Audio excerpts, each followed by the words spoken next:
Guys, ito na yung ating bagong papinturang bahay. Dati ang color niya ay parang cream white beige. Ngayon, ginawa natin ng gray and dark. Hindi ko alam kung anong color exactly yung dark. Ayan.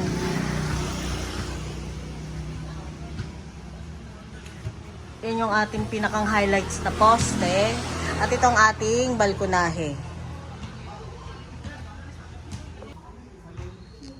Yan. Ito yung ating balkonahe at itong ating rubber tree. Malaki na yung ating rubber tree. Ito ang ating harapan at yung ating gate. Yan yung ating pinakang highlights sa house. Yung poste. Simple lang, gawan din ng yan, ganyan siya. At yun yung ating drum. Hindi na siya aesthetic kasi may drum na. Ang ating salas. Itong house namin na to ay bali 4 na taon na. Pinagawa siya nung November 11, 2021. Tapos natapos siya nung January 29, 2021. Tapos nagka-blessings ito or pina-blessings nung February 16, 2022. Yung February 16 birthday yun ni Jowawa, ni Daddy Jowa.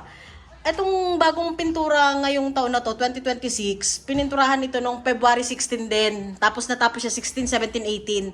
3 araw pininturahan itong bahay na ito. Yan, dati kasi wala pang masyadong laman to. Yung iba dyan, mga in-order lang natin, tas binili natin after nung tayo tumira dito. Tas para nakita natin kung ano mga kulang. Yan. Maliit lang tong bahay. Bungalow type. Yan. May 2 kaming room. Ang isang room na to parang sa kabila. Tinuro, kita talaga yung kamay. At itong room na tong amin. Yan. Simplihan lang. Pagpasok mo, diretso ko kusina na siya. Ayan lang guys, ganyan lang siya. Wala kami masyadong kinemerot. Mga ano lang kami, parang cement wood. O, di ba? Simplihan lang ang atake.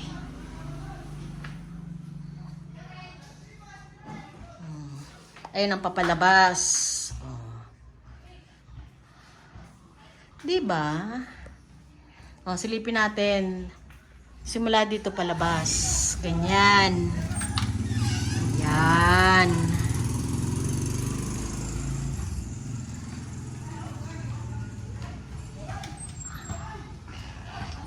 Natutuwa talaga ako dito sa bricks na poste na to.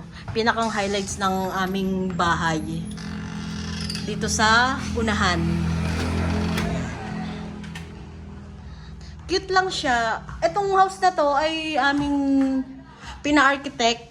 Bungalow type lang siya. Simula sa bubong. Sa, ayan, yung ganito. Hanggang sa likodan. Gusto namin kasi may maiikutan kami. Dito sa kabila kasi, dirty kitchen yan. Diyan, dirty kitchen. Tsaka dito, store. Yan. Tapos, itong pinto na to pa kusina ay ang papuntang likod. Malalakada namin. Tapos, dito sa yan, yung 2 likodan ng pinto ng kwarto namin, garahe yan. Yan, tapos parang itong pinakang harap na namin at doon sa dulon doon ang gate sa labas kung saan ako pumasok. Dinemo? O, diba? Cute lang siya. Ganyan lang atake. Ito yung project namin 2026. Ang mapapinturahan ang labas ng bahay. Tapos mag-iipon ulit kami para mapapinturahan itong loob.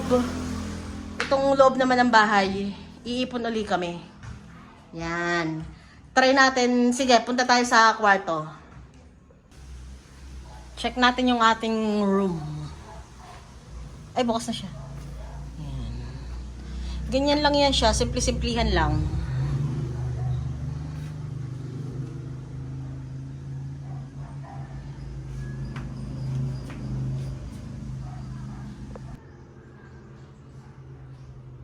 Itong cabinet namin na to, yan, binili namin yan sa Our Homes. Bali, 36,000 siya. Tapos nag-discount na siya, kaya nung nakuha namin medyo mababa at aming nabili. Kasi kung hindi siya magdi-discount, hindi namin siya mabibili. Kasi mahal talaga yung 36,000 para lang sa cabinet. Itong parang puti na to, yan, nag-crack kasi ito, kaya plano namin sa second project namin, papinturahan din itong loob ng bahay. Yan. Diwata! Diwata! Hi ka sa vlog, Diwata! Diwata! Oh, seryoso siya. Siya si Macy! Diwata! Oh, ayaw niyang tumingin. Tapos ito yung likodan ng pintuan.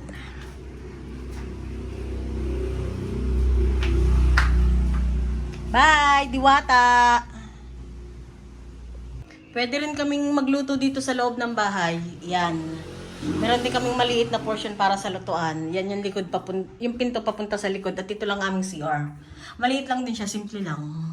Wala masyadong kinemerot. Ganyan lang. Yan. Simplihan lang.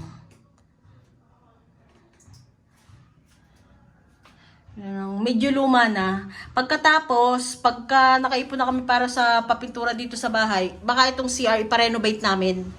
Gagawin din namin aesthetic. Simplihan lang, ganyan lang siya.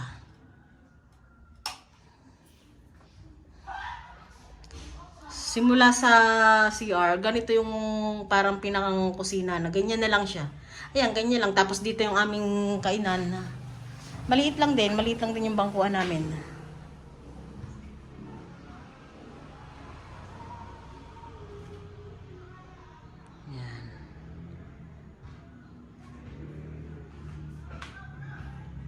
Yan.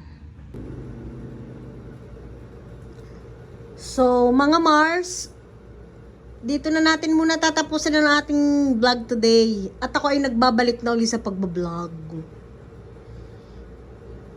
Maraming salamat sa panonood. See you. See you. See you.